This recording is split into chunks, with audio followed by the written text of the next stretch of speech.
soy yo para que el gran rey me acepte así?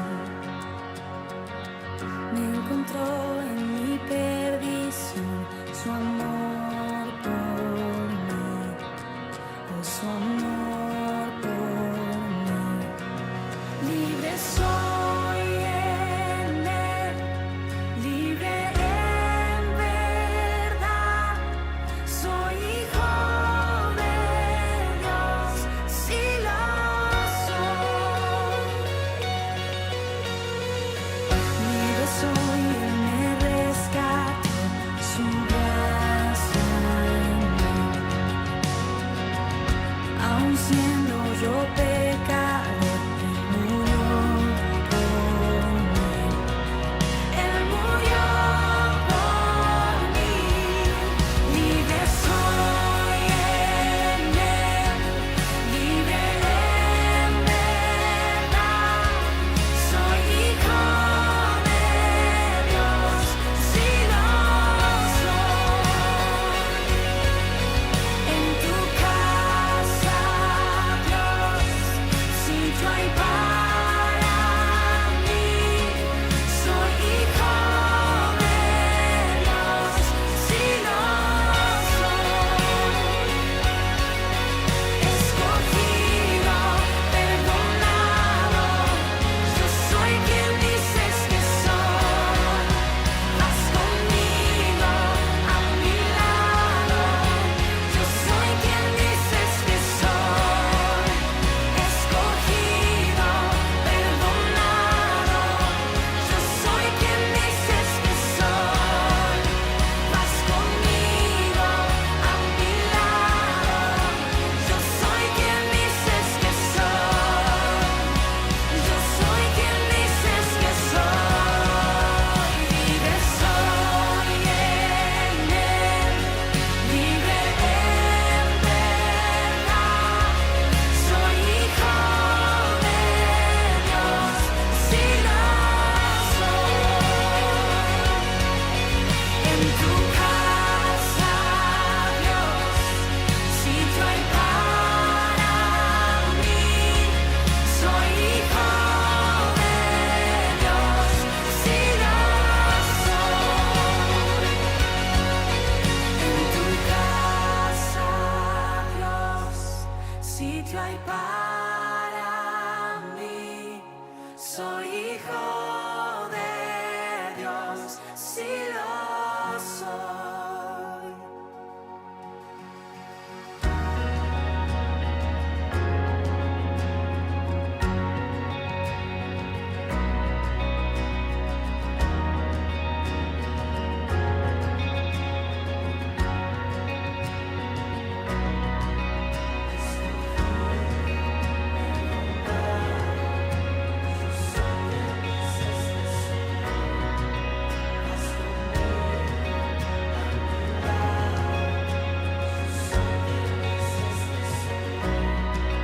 Escogido, perdonado, yo soy quien dices que soy.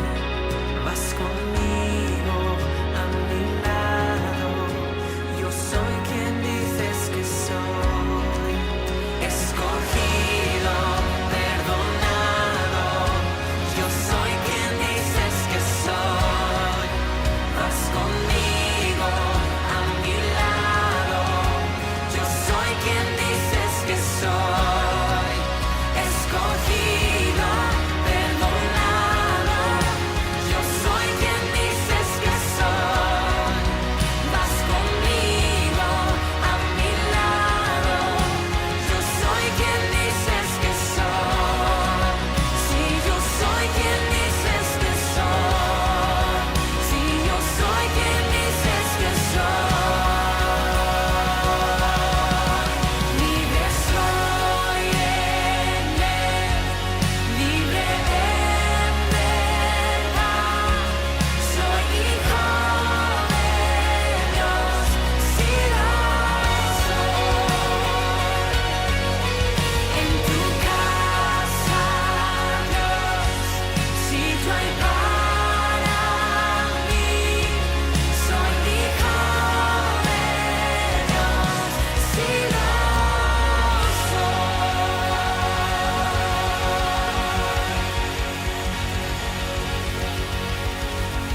Hola iglesia, hola familia, es un gusto estar nuevamente con ustedes y un verdadero privilegio poder compartir contigo la palabra de Dios. En particular hoy Dios tiene algo súper importante, algo básico para nuestras vidas. Te doy un adelanto de lo que se trata.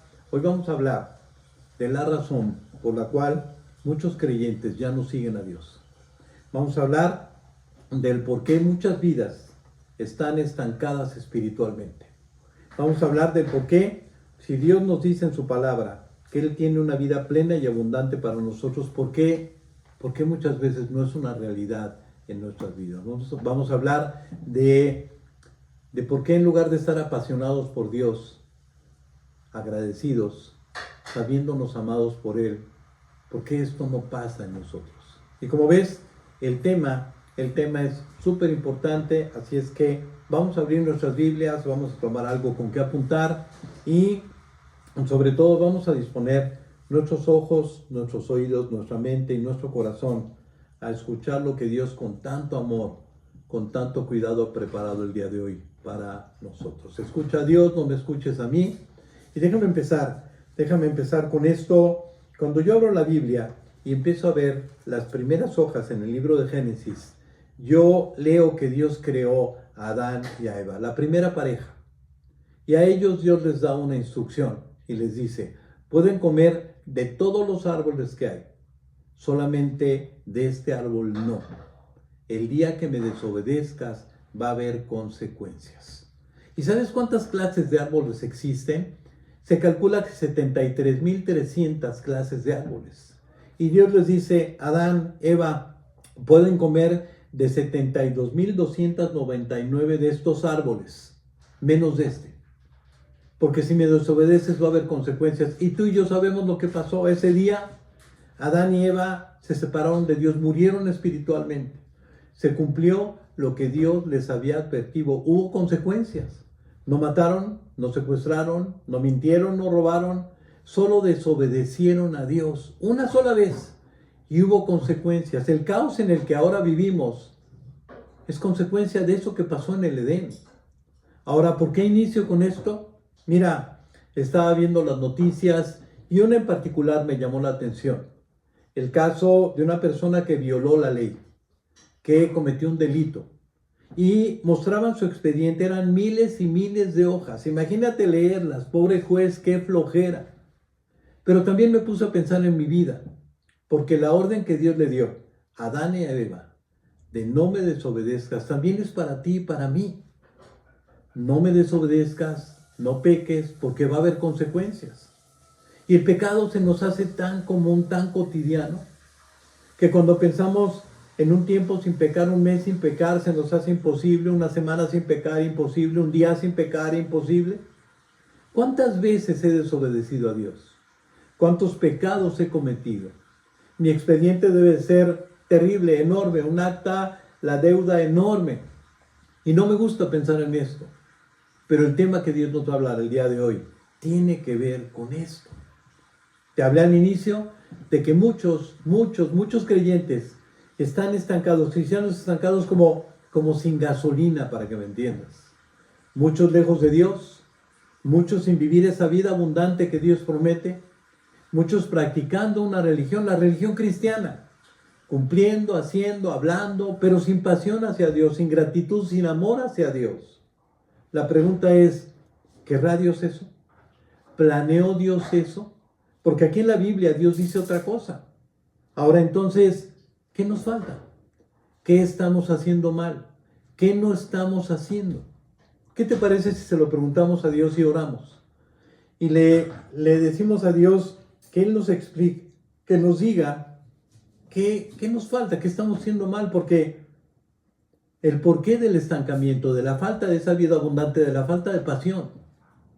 Cierra tus ojos, vamos a pedírselo y le decimos a Dios, Dios, tú sabes todo lo que pasa en nuestras vidas. Tú eres el principal, el que anhela que tengamos una vida, como dice tu palabra, llena. Ríos de agua vida es lo que tú planeaste. Dinos por qué, Dios, qué nos falta, qué no hacemos. para que podamos vivir de esta manera. Te lo pedimos en el nombre de Jesús y todos decimos amén y amén. Mira, déjame ilustrarte esto. En mi consultorio yo necesito una lámpara que es un mechero de alcohol, que funcione correctamente porque caliento muchas cosas en él. El problema es que el mechero que tengo no funciona. No funciona bien, no enciende, se evapora el alcohol y no me deja trabajar correctamente.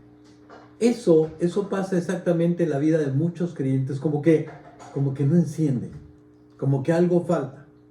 Y mira, desde pequeños Dios nos muestra que Él es un Dios de orden. Aprendimos a que las cosas van en orden, primero el número 1, luego el 2, luego el 3. ¿Qué te parece si empezamos desde el principio? Porque algo que estamos haciendo mal los cristianos es pensar que el cristianismo se basa en lo que yo hago para Dios. Yo leo, yo oro, yo ofrendo, yo voy a la iglesia, yo sirvo, yo escucho predicaciones, todo eso está bien. El problema es que cuando se trata de lo que yo hago para Dios, entonces yo vivo en una religión y todas las religiones tratan de eso, de lo que el hombre hace para Dios.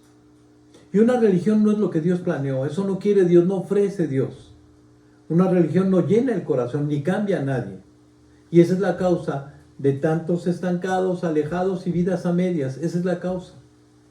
Pero el cristianismo es diferente. Lo que Dios planeó es diferente. No se trata de lo que nosotros hacemos para Dios. El cristianismo se trata de lo que Dios hizo por y para nosotros. Lo que Él hizo. Ahora, ¿qué fue lo que hizo? Me atrevo a decirte que si yo le preguntara a la mayoría de los cristianos ¿qué hizo Dios por ti? Muchos dirían, salvó mi matrimonio, cambió mi vida, me dio todo lo que tengo, y todo eso es verdad. Pero eso no es lo más importante. Lo más importante que Dios hizo para nosotros es salvarnos. Jesús significa el Salvador. Y dice que el Hijo del Hombre vino a buscar y a salvar lo que se había perdido. Estábamos perdidos, muertos espiritualmente por el pecado. Cuando el ángel se le aparece a María y le dice que está embarazada, el ángel le dice, darás a luz un hijo y le pondrás por nombre Jesús, porque él salvará a su pueblo de sus pecados.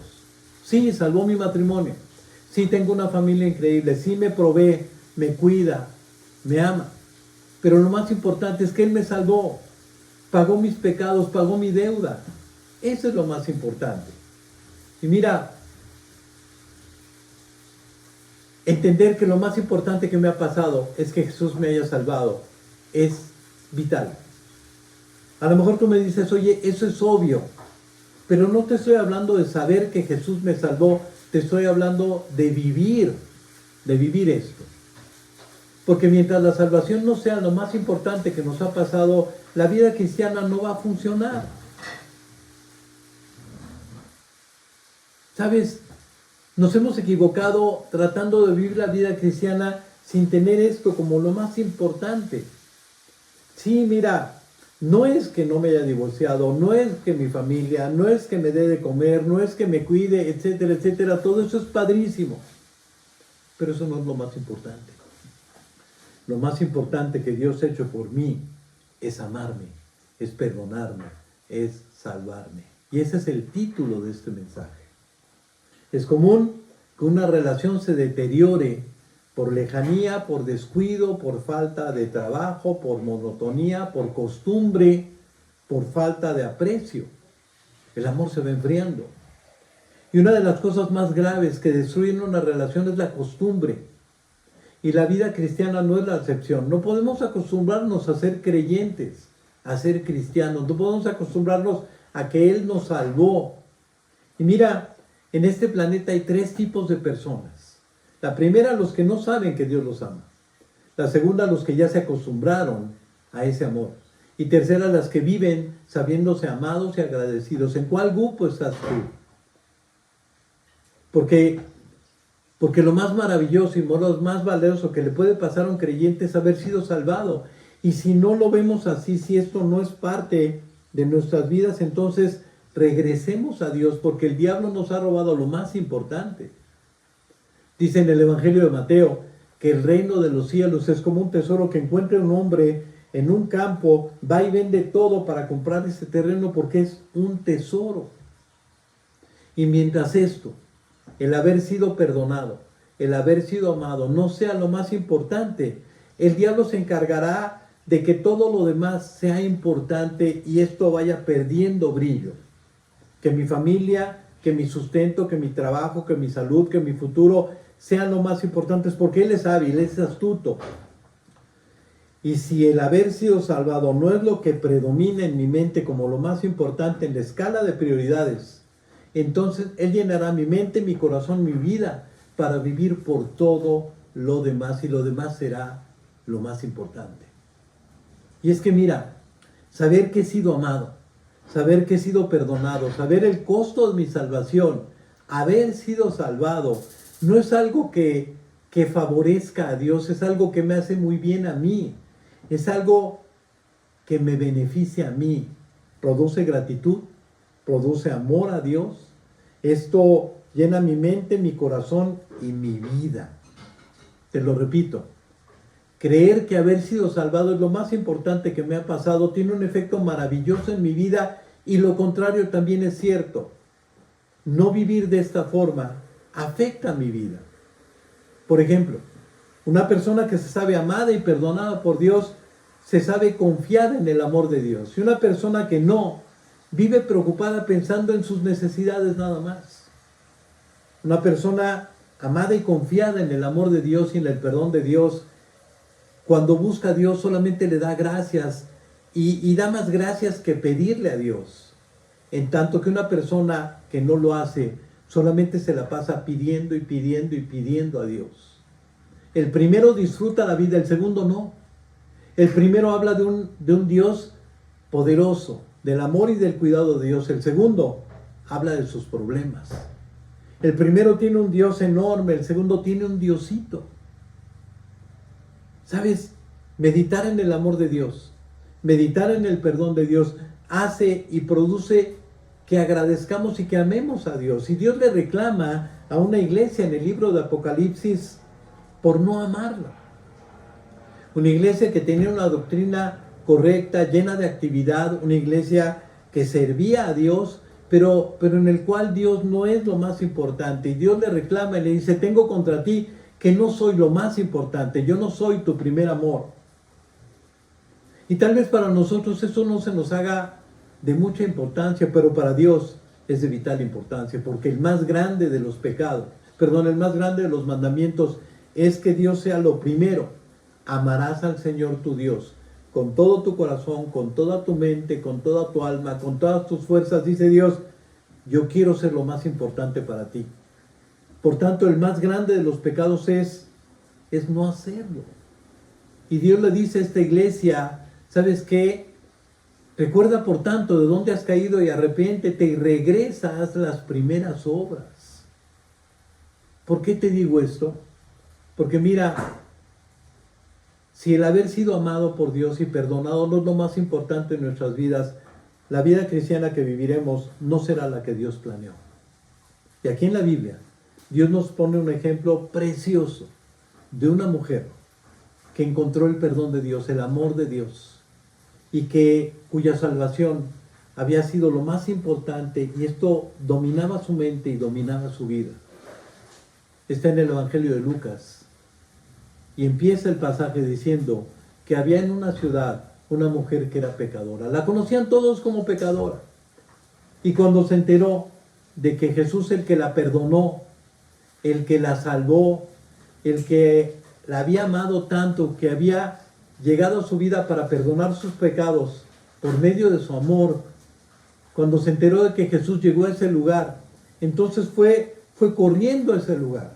Y dice que cuando se enteró de que Jesús estaba sentado a la mesa en la casa del fariseo, trajo un frasco de alabastro con perfume, y poniéndose detrás de él a sus pies llorando, comenzó a regar sus pies con lágrimas y los secaba con sus cabellos, con los cabellos de su cabeza. Besaba sus pies y los ungía con el perfume. Qué tremendo, ¿no? Qué tremendo, dice Dios, que esta mujer, conocida como pecadora, después de haber sido perdonada y amada por Dios, la conocemos ahora como la mujer del frasco de alabastro, llegó a los pies de Jesús.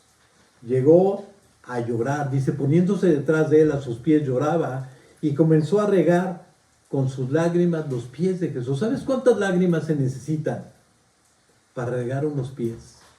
Y dice que secaba con sus cabellos, con los cabellos de su cabeza, y besaba los pies y los ungía con perfume. Una persona amada, una persona perdonada. Era tal su gratitud que después de llenar los pies de Jesús con lágrimas, de secar sus pies con sus cabellos, puso un perfume carísimo que costaba el salario de un año, porque su gratitud no tenía límites. Dice que al ver esto, el fariseo pensó, si supiera Jesús quién es esta mujer, no dejaría ni siquiera que se le acercara a él. Y Jesús, sabiendo lo que pensaba Simón, le dijo, Simón, tengo algo que decirte. Y le pone como ejemplo una parábola. Le dice, un prestamista le prestó a dos personas, a una 500 denarios, a otra 50 denarios. No teniendo ellos con qué pagar, tuvo compasión de ellos y les perdonó la deuda. Y le pregunta a Simón, dime quién de ellos amó más al que lo perdonó. Y dice Simón, supongo aquel a quien se le perdonó más. Y le dijo Jesús, ciertamente, has juzgado correctamente. Y le dijo, Simón, esta mujer, desde que llegué aquí, no ha dejado de besar mis pies. Esta mujer no ha dejado de llorar y de agradecerme. ¿Sabes? Y tú no has hecho esto. Por lo cual le digo que sus pecados, que son muchos, han sido perdonados porque amó mucho.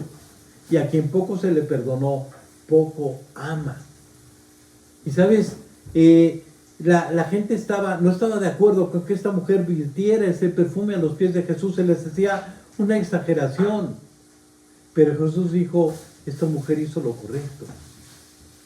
Y sabes, yo veo a esta mujer y yo me pongo a preguntar, ¿qué haríamos si tuviéramos la oportunidad de estar a los pies de Jesús? ¿Besaríamos sus pies? Esta mujer, llena de gratitud, entendió que el perdón de Dios valía más de lo que ella pudiera dar, que sus pecados eran terribles. Y Jesús le dijo a Simón, esta mujer me ama, esta mujer está agradecida y tú no. Desde que llegué a tu casa no ha hecho otra cosa más que demostrarme amor y gratitud. Y mira, algo que me llamó la atención es que yo siempre pensé que el cabello de la mujer sirvió como un trapo para secar los pies de Jesús. Y no, en ese tiempo el cabello de la mujer simbolizaba algo mucho más valioso, enorme. Era símbolo de dignidad, de distinción, de belleza, de identidad de una mujer. Y esta mujer así se puso a los pies y dijo, nada de lo que tengo es demasiado valioso para ti, Jesús. La gente vio el costo del perfume, ella vio el valor de Dios.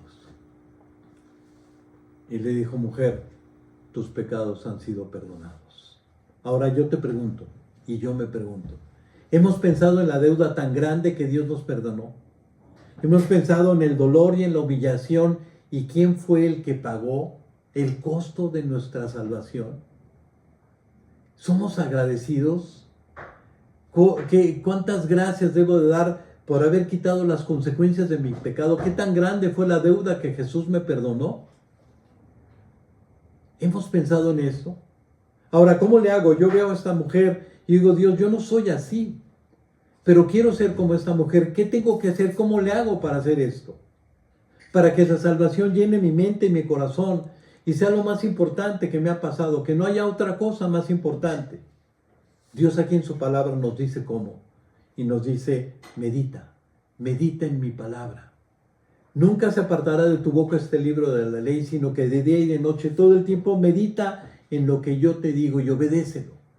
Porque entonces harás prosperar tu camino y todo te saldrá bien. Medita, Juan Francisco, medita tú que me estás oyendo en lo que Dios dice en su palabra que hizo por ti. Y meditar significa lee con atención, piensa lo que Dios hizo, reflexiona, aplícalo a tu vida. Eso es meditar.